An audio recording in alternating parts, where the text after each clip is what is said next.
Shalom, shalom, everyone, and welcome again to Pearls of Joy, Tru-Truth.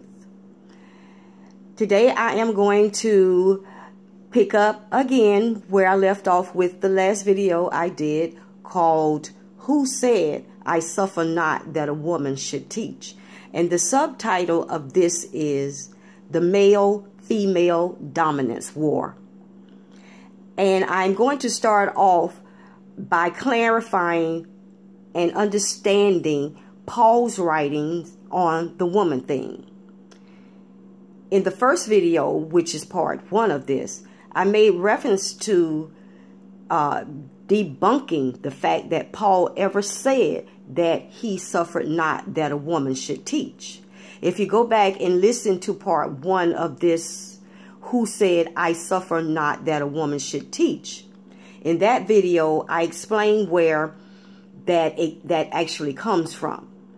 Another verse in 2 Corinthians says that a woman should not teach in church, but she should be quiet or silent, because this is what is written in the law. That law is not in the law of the Most High. It is in the writings of the Talmud, the Jewish law of the Pharisees.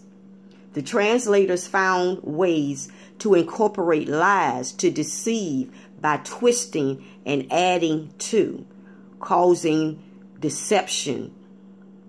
I mentioned in the other video, if that was the case, and if Paul actually said these things, then Paul would be breaking the law, because he was sending women out to minister. So let's just stop the war, because these are words that have caused us to, that has caused us as male and female to war in life, in marriage, and in ministry. We must come together as one to fight the real battle of faith, to be prepared to stand together in the days to come. It is very important that we read the entire context of chapters and verses so that we can get the full understanding of what is being said. For clarity's sake, let's look at the whole passage to get the full understanding in context of 1 Timothy chapter 1 through chapter 6, verse 21. Paul was speaking to the congregation at Ephesus. And I would suggest you go back there and read that on your own time. Paul was speaking to the congregation at Ephesus. He was answering questions that came from the congregation because there was so much confusion going on. Paul was in Macedonia, and while he was in Macedonia, he wrote to Timothy, reminding Timothy, begging Timothy to stay in Ephesus. Because Paul wanted Timothy to mind the church of Ephesus, not to teach any other doctrine. And I'm picking up from where I left off on the first part of this video on this same subject. There was confusion going on in the church at Ephesus, just like there's church fights going on today. There were all kinds of people. Some had just come out of other religions. Some were new converts, and everybody, excuse me, was putting in their 1 or 2 cents. And many of them were unlearned in the law, in the instructions of the Most High. And they all wanted to teach the law, but they didn't understand the law. One thing they did know is that they knew that the law was good if a man used it lawfully. Let's read, or I'm going to read 1 Timothy verse 1, 2 through 8. And it says, Unto Timothy, my own son in the faith, grace, mercy, and peace from Yahuwah, our Abba, and Yahushua, Mashiach, our Aluah, or Lord. As I besought thee to abide at Ephesus when I went into Macedonia, that you may charge some that they teach no other doctrine, neither give heed to fables, endless genealogies, which minister questions, rather than godly edifying, which is in faith. So do. That's just like many people in this Hebrew movement. They spend so much time talking about the descendants, who the Israelites are, and all of this, and all of that's good. But now that we know that, most of us have an understanding of that, it's time for us to move on and fight this good fight of faith in unity. And in verse 5 it says, "Now the end of the commandment is charity, out of a pure heart and a good conscience and a faith unfringed, from which some, having swerved, have turned aside unto vain jangling, desiring to be teachers of the law, understanding neither what they say nor whereof they affirm. But we know that the law is good if a man uses it lawfully." So, Paul, as he wrote this letter, as I said, he was in Macedonia, and he had given the charge for Timothy to oversee the congregation. There was confusion going on at Ephesus. As I said again, that there were people that had been in other religions, just like today. You got people, there's all kinds of religions out there, and people come in, new converts, and some of them don't understand some things, and sometimes they say things and do things out of ignorance. And there's bickering going on and all kind of confusion. So what was happening, Paul was setting order in the congregation. He was laying out instructions for men and for women. They all desired to be teachers of the law without understanding the law. Timothy was overseeing the congregation at Ephesus, and it seems as though they were overrunning Timothy. They were teaching and babbling about other doctrines, new doctrines. All of them had different views. They were spending too much time and attention on the genealogies, ancestors, legends, stuff like that. And this brought on confusion, disputing, and arguing. And the women were being dominantly overbearing upon the males. Paul said in chapter 3 of 1 Timothy, "If a man desire to be an overseer of the congregation, he should have a good reputation. He should have one wife. He should be temperate, have self-control, and respect for order. He must be disciplined, hospitable, qualified, skilled, and gifted in teaching, not getting drunk and want to fight, but be gentle." This is talking about being delusional drunk. You know how sometimes we have gatherings with people, and people are drinking, and some of them get together and they're discussing things, and they're drunk, and next thing you know, a fight has broken out.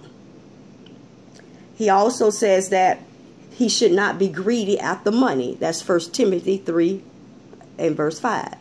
"And if a man knows not how to rule his own house, how should he take care of Yahuwah's house?" Church in that context means an assembly of the called out ones. That's what church means.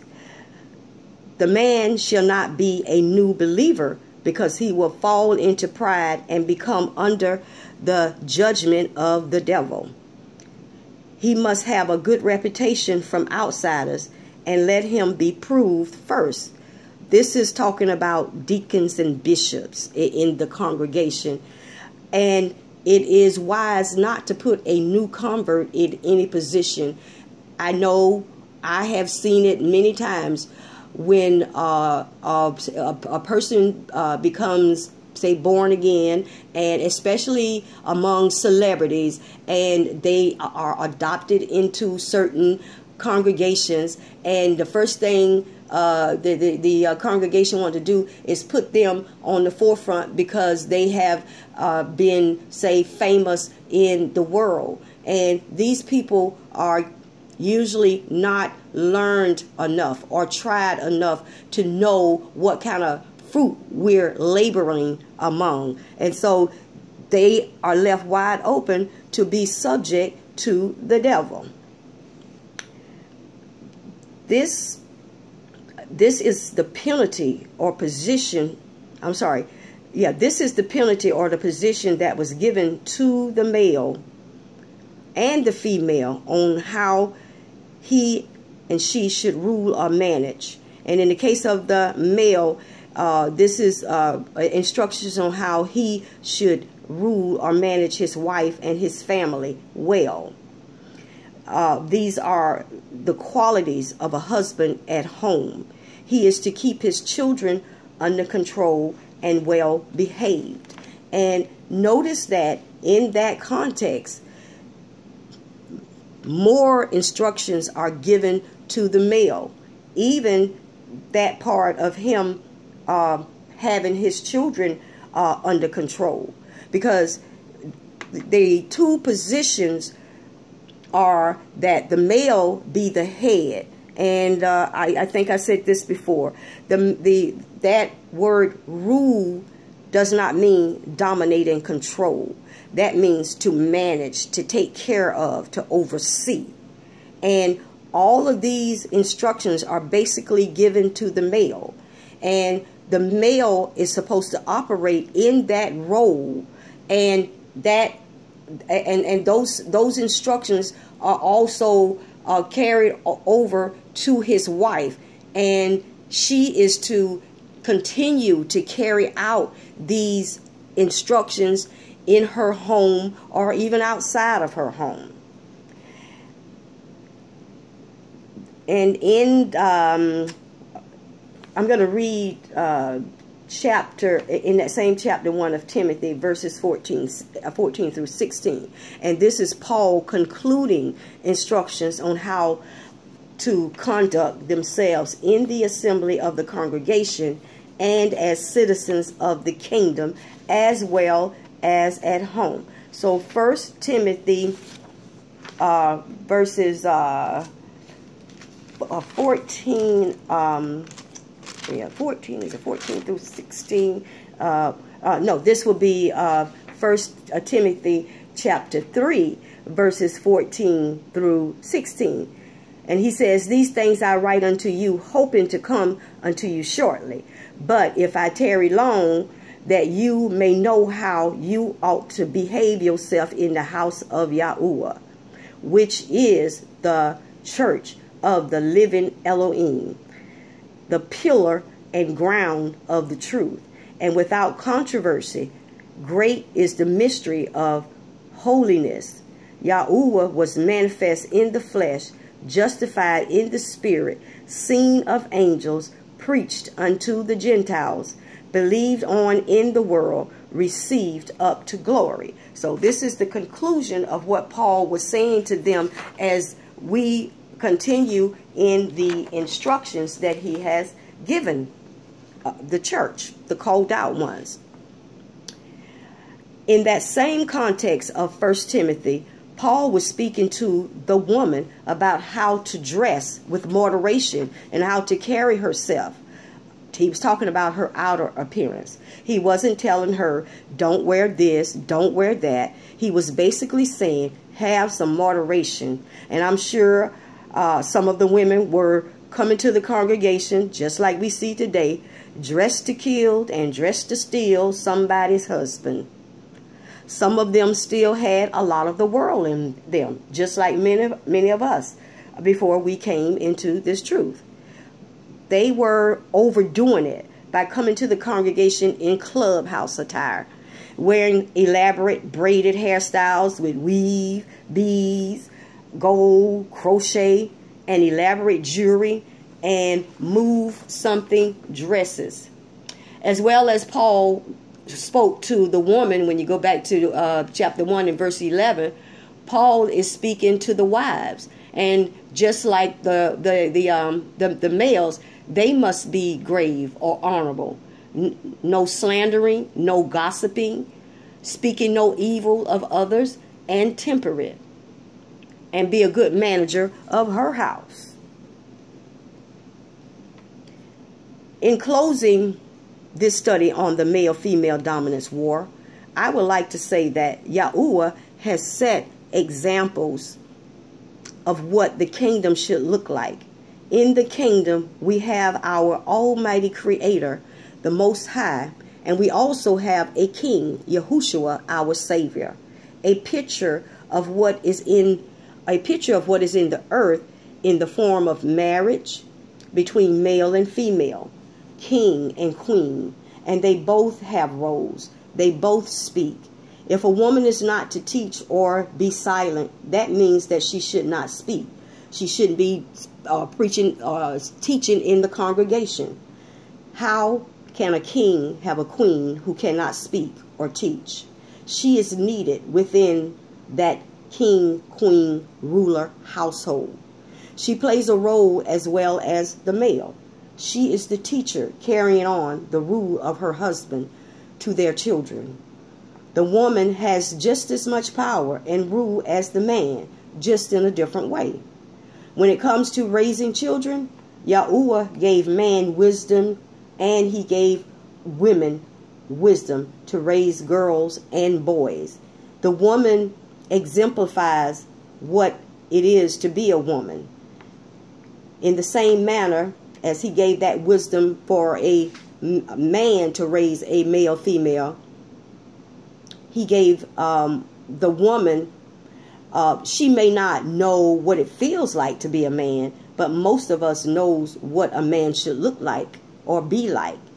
If it was not so, then we would not know what to look for in a man.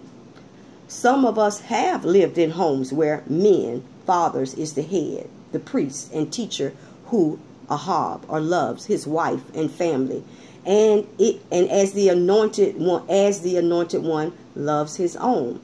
There are many women who have raised boys who turned out to be men, some of them great, incredible men, and some who were not worthy of any credible fame, like wicked female rulers who raised wicked kings.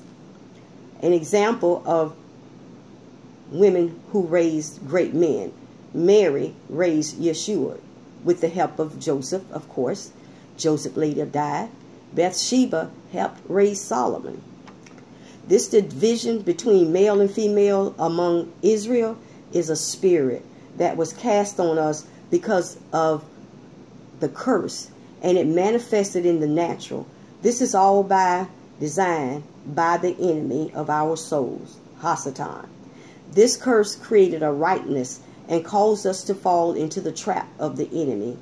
Men are coerced into believing he must choose strange women, and women are programmed to choose their corporate master and work to provide for herself, because mom, in some cases, coming from the voices of the bitterness and hurt ancestors, said, "You don't need a man to take care of you. You can do it for yourself." And I conclude by saying, let us stop the war and come together. Let's deliver ourselves from the curse by walking according to the instructions of the book, and be examples of a true set-apart nation. There's so much power in unity. Let's stop this dominance, this male-female dominance. Father gave both of us power and authority. For